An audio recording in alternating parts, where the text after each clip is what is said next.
Hi everyone. तो discuss करेंगे IQ lightning limited पे। इसका IPO आया था अभी कुछ दिन पहले ही, जून मंथ के अंदर, और काफ़ी लोगों ने उस IPO में अप्लाई किया, लोगों को अच्छा प्रॉफिट भी हुआ। लेकिन अब लोगों के क्वेश्चन ये आ रहे हैं कि एक्चुअली में स्टॉक में करना क्या है, क्यों? क्योंकि अब ये स्टॉक गिरता जा रहा है, और ये गिरते गिरते आप देख रहे हो कहाँ 341 के लेवल पे आ गया। इसने हाई बनाया था 475 का। तो काफ़ी लोग इसके अंदर फंसे हुए, जिन्होंने यहाँ कहीं पे खरीदा है वो लोग इसमें एक तरीके से फंसते जा रहे हैं और लॉस में है भी। तो डिस्कस करेंगे क्या उनको यहाँ पे एवरेज करना चाहिए, और ये क्या अच्छी अपॉर्चुनिटी हो सकती है। स्टॉक इतना गिर चुका है तो क्या यहाँ पे हम लोग फ्रेश पोजीशन बना लें, हम वो भी डिस्कस करेंगे। उससे पहले, पोजीशन बनाने से पहले हमें पता होना चाहिए कि कंपनी का बिजनेस मॉडल क्या है। उसी से हमें कन्विक्शन आएगी कंपनी जो बिजनेस करती है, क्या उसके अंदर ग्रोथ है, क्या उसमें टेलविंड्स है, मैनेजमेंट की क्या कमेंट्री है, मैनेजमेंट किस तरीके का है, वो सारी चीज़ें हम डिस्कस करेंगे। तो शुरू करते हैं, पहले कंपनी का बिजनेस मॉडल जानते हैं, कंपनी एक्चुअली में करती क्या है। तो जैसे कंपनी का नाम है IQ लाइटनिंग लिमिटेड, तो इसमें आप देखोगे ये सब लाइटनिंग सॉल्यूशंस बनाते हैं, जैसे कि high and decorative LED lights, जो घरों में लाइट लगती है, ये थोड़ी डेकोरेटिव लाइट्स हैं, ठीक है। फॉल सीलिंग लाइट्स हैं, इंटीरियर LED लाइट्स यहाँ पे दिखा रखी है, IPS स्टेबलाइजर, सोलर पैनल में कुछ कंपोनेंट्स ये लोग बनाते हैं जो ये US मार्केट को टारगेट कर रहे हैं, आपको आगे दिखाऊंगा। ABS pipes, fan regulators, rotary switches, recreational vehicle LED lights. Recreational vehicle मतलब जो आजकल आपने देखा होगा RV ट्रक्स चलते हैं, जिसके अंदर लोग ट्रैवल करते हैं, घूमते हैं, उसके अंदर जो लाइट्स लगती हैं ये वो वाली लाइट्स हैं। और ये जो बना रहे हैं ये US मार्केट को टारगेट करते हुए बना रहे हैं, इनका एक्सपोर्ट होता है वहाँ पर। ये कुछ न्यू प्रोडक्ट्स भी ये लोग ऐड कर रहे हैं। तो नेट काफ़ी बड़ा प्रोडक्ट पोर्टफोलियो है इनका, आप देख सकते हो यहाँ पे 1000 से ज़्यादा SKUs है इनके पास। और यहाँ पे आप इनके मार्केट क्लाइंट्स देख सकते हैं, जो क्लाइंट्स हैं इनके, जो कस्टमर्स हैं, जैसे कि फिलिप्स हो गया जो LED सॉल्यूशंस इनसे बाय करता है। कमर्शियल रेफ्रिजरेशन के अंदर वेस्टर्न रेफ्रिजरेशन, फिरगो ग्लास और वोल्टास। अदर प्रोडक्ट्स के अंदर हनीवेल, एंकर, पैनासोनिक एंड लाग्रांड। तो LED तो हमने देख ली। कमर्शियल रेफ्रिजरेशन बेसिकली वो लाइट्स जो फ्रिज के अंदर लगती है, जब हम फ्रिज को ओपन करते हैं उसमें जो लाइट जलती है, तो जो कमर्शियल फ्रिज होते हैं उसके लिए लोग सॉल्यूशंस बनाते हैं, और सेम कुछ अलग प्रोडक्ट्स ये लोग इन कंपनीज के लिए बनाते हैं। फेमस नाम है सबके सब। बात करते हैं सेक्टर ग्रो क्यों करेगा, है ना। ग्रोथ बहुत इंपॉर्टेंट है, ग्रोथ की बात करते हैं पहले।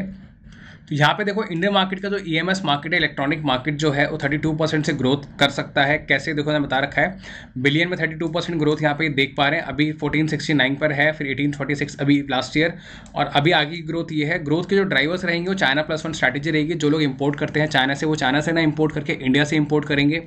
इसी रीज़न से जो ये मैनेजमेंट है वो 3 नए प्लांट भी लगा रहा है, मैं आपको आगे दिखाता हूँ। डेवलपमेंट कर रहे हैं of electronic ecosystem by global and domestic players. Government incentive scheme भी हो सकती है इसके अंदर। इंसेंटिव स्कीम के बारे में मुझे आइडिया नहीं है, इन्होंने अपनी कॉन्फ्रेंस कॉल में भी नहीं बताया है, बट पॉसिबिलिटी हो सकती है गवर्नमेंट भी इंसेंटिव स्कीम दे इस सेक्टर के अंदर। इम्पोर्ट सब्सटीट्यूशन, जैसे आपको बताइए, हम बाहर से ना इम्पोर्ट करके उस लाइटनिंग को जो भी हमें रिक्वायरमेंट है इलेक्ट्रॉनिक्स की, वो हम इंडिया में ही मैन्युफैक्चर और इंडिया ही प्रोडक्ट से ही लें। इसको हम आत्मनिर्भर भारत कैंपेन के अंदर भी देखते हैं। सप्लाई चेन रीअलाइनमेंट, इसको आपको ऐसे समझना है। फॉर एग्जांपल कोई प्रोडक्ट अगर बना रहे हैं, उसके अंदर कोई कंपोनेंट लगता है जिसको हम चाइना या किसी और कंट्री से अगर इंपोर्ट करते हैं, तो उसको इंपोर्ट ना करके उसको अपनी ही कंट्री में हम उस कंपोनेंट को बनाएं और उसको आगे यूज़ करें, ठीक है। सेम चीज़ component manufacturing, lead time and local value addition. तो ये एक अच्छा एक पॉइंट है यहाँ पे 32% की ग्रोथ देखना, मतलब जो सेक्टर है काफ़ी अच्छी ग्रोथ आगे कर सकता है, जिसके अंदर आप देख सकते हो LED लाइटिंग 12%, डेकोरेटिव लाइटिंग 14% से ग्रो करे। इंडिया के अंदर बहुत शौक है लोगों को डेकोरेटिव लाइटिंग का, अपने घर को सजाने का, दिवाली के अंदर सजाने का,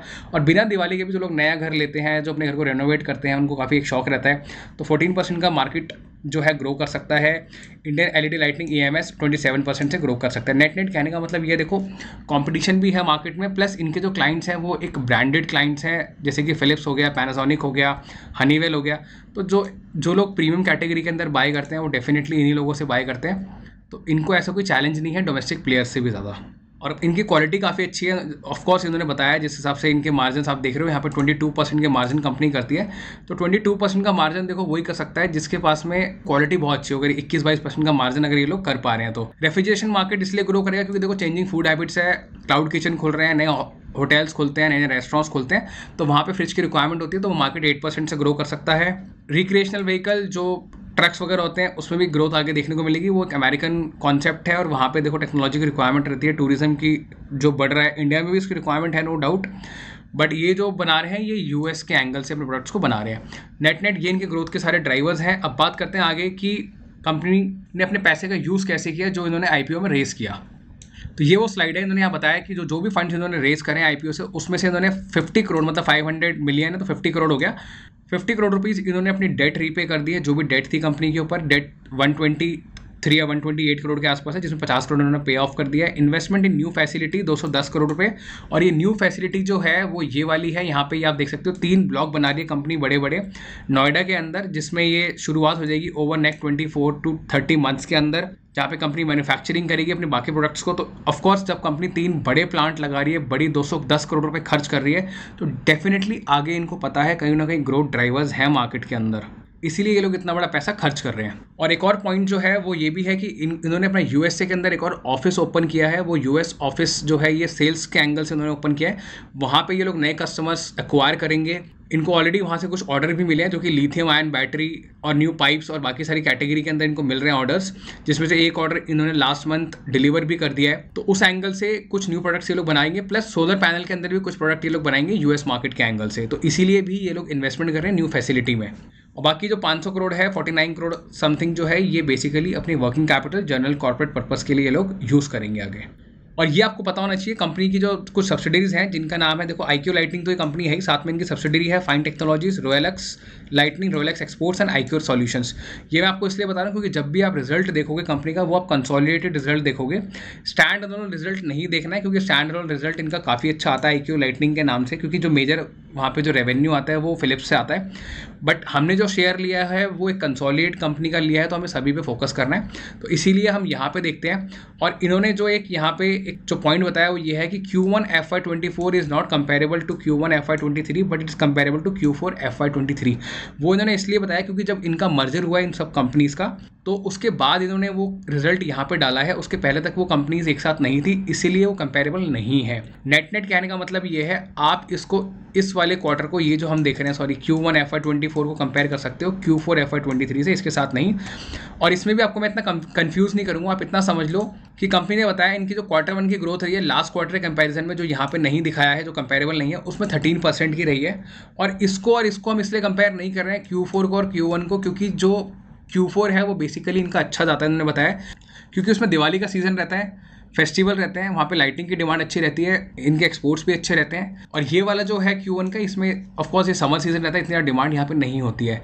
नेट 13% की ग्रोथ कंपनी ने क्वार्टरली करी है, वो भी एक बड़ा रीज़न है जिसकी वजह से ये स्टॉक प्राइस गिर रहा है, क्योंकि मार्केट को ज़्यादा की उम्मीद थी। 13% की ग्रोथ क्वार्टर में करना कोई बहुत अच्छी ग्रोथ नहीं है, लेकिन मार्केट को आगे उम्मीद हो सकती है इनसे कि इनके जो Q2, Q3 और Q4 के नंबर्स आएंगे वो काफ़ी अच्छे आएंगे। और मैनेजमेंट भी पॉजिटिव है 25% के आसपास की ग्रोथ को लेकर के, कि 25% की ग्रोथ ये कर सकते हैं। अगर आप इनकी कॉन्फ्रेंस कॉल देखोगे तो कुछ पॉइंट्स हैं जो आपको पता होने चाहिए, ठीक है, मैं वो आपको दिखाता हूँ। वो मैंने मोस्टली आपको बता दिया है वैसे भी, बट स्टिल। तो ये खुद को ODM कहते हैं, ओरिजिनल डिज़ाइन मैन्युफैक्चरर, जो है आप देख सकते हो, डिज़ाइन खुद करते हैं, मैन्युफैक्चर खुद करते हैं, डेवलप खुद करते हैं, अपने क्लाइंट को डिस्ट्रीब्यूट करते हैं आगे। और यहाँ पे जैसे मैंने आपको बताया, ये लोग USA के अंदर अपनी सेल्स को बूस्ट करने के लिए वहाँ पे एक ऑफिस सेटअप कर रहे हैं सेल्स के लिए।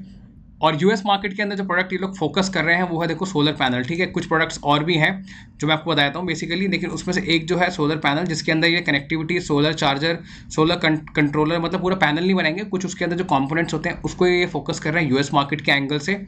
और एक कुछ प्रोडक्ट्स जो और ये लोग फोकस कर रहे हैं वो ये है, जैसे कि आप देख सकते हो, lithium battery, ABS pipe, RV pipe, indoor lights, RV जो ट्रक होता है उसके लिए लाइट्स। तो ये वो सब प्रोडक्ट्स हैं जो US मार्केट के लोग फोकस कर रहे हैं।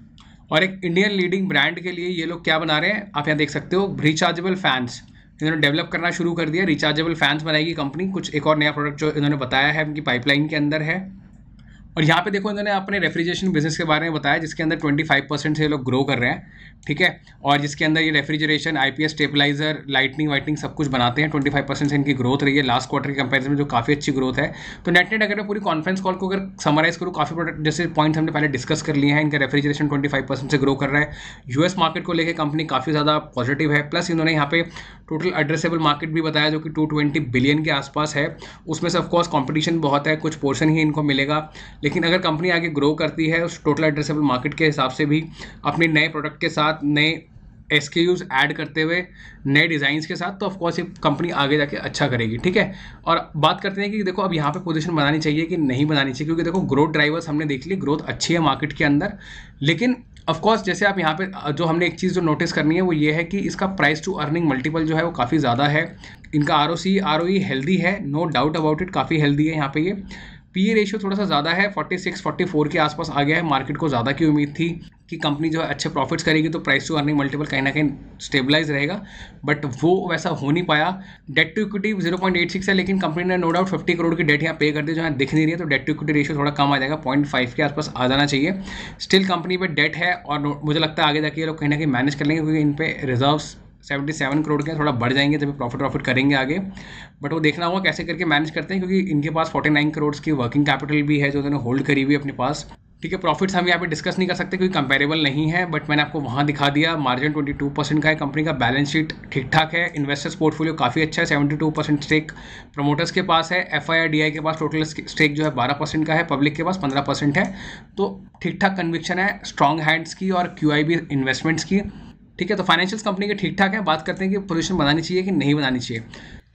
तो देखो यहाँ पे देखो, मैं आपको बिल्कुल सजेस्ट नहीं करूँगा बाय करो या सेल करो, ठीक है, वो आपका अपना डिसीजन होगा, लेकिन हम पहले टेक्निकल्स के एंगल से देखें तो स्टॉक जो है अभी डाउन ट्रेंड के अंदर है। और डाउन ट्रेंड का मतलब ये देखो, अभी स्टॉक ने यहाँ से इतना ये चढ़ा है भाव IPO के बाद, और मार्केट ने इसको काफ़ी अच्छा एक बाउंस दिया, स्टॉक को काफ़ी अपसाइड गया, और फिर यहाँ से नीचे आया, फिर कंसोलिडेट किया, फिर इसने एक और लो बनाया, फिर कंसोलिडेट किया, फिर लो बनाया, फिर कंसोलिडेट किया।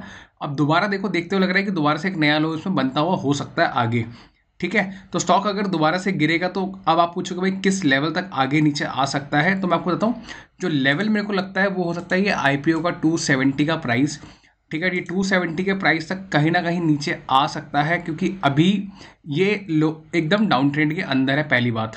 दूसरी बात, स्टॉक मार्केट है, हो सकता है कल को ये स्टॉक एकदम से रिवर्स कर जाए और आप बोलो भाई स्टॉक तो ऊपर निकल गया, तुमने कहा था नीचे गिरेगा, तो देखो रिवर्स जाने के चांसेस तभी हो सकते हैं, या तो मैनेजमेंट बहुत सॉलिड Q2 का रिजल्ट पेश कर दे, दूसरी चीज़ या तो इसके अंदर कोई टेलविंड आ जाए, इंडस्ट्री के अंदर कोई नई अनाउंसमेंट आ जाए, ठीक है, जो कि चांसेस कम है, और थर्ड चीज़ गवर्नमेंट इसके अंदर कोई production linked incentive scheme announce कर दे, तब हो सकता है।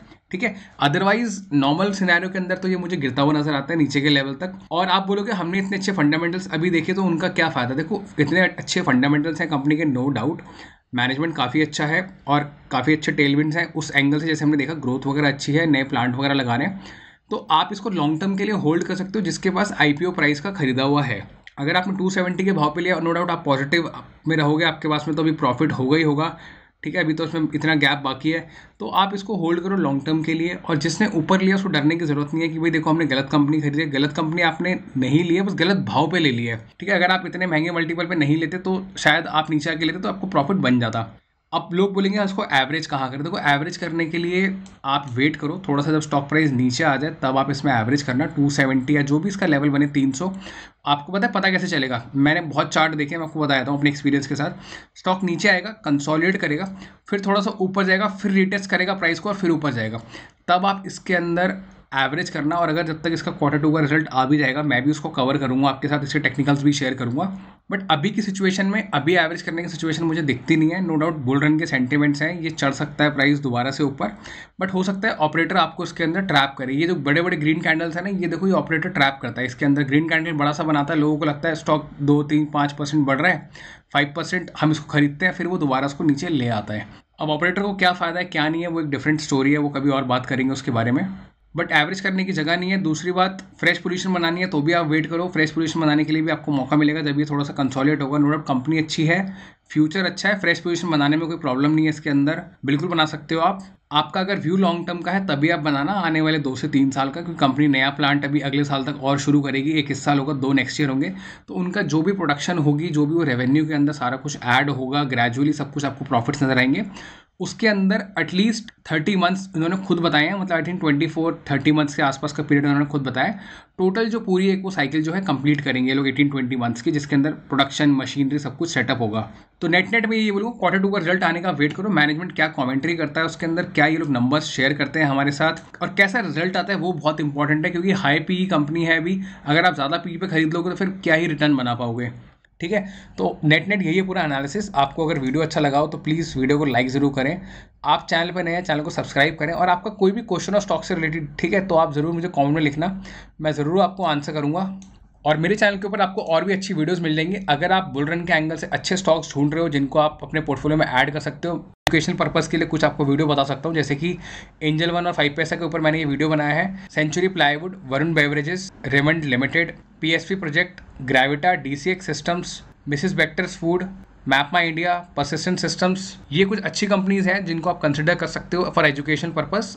आप इन एनालिसिस को देख सकते हो, काफ़ी सॉलिड एनालिसिस हैं, सबके अंदर कॉन्फ्रेंस कॉल, फाइनेंशियल सब डिस्कस किया हुआ है मैंने। तो आप वीडियोस देखना, अपना फीडबैक जरूर शेयर करना। तो इस वीडियो के लिए इतना ही, मिलते हैं अगली वीडियो में। Thank you so much.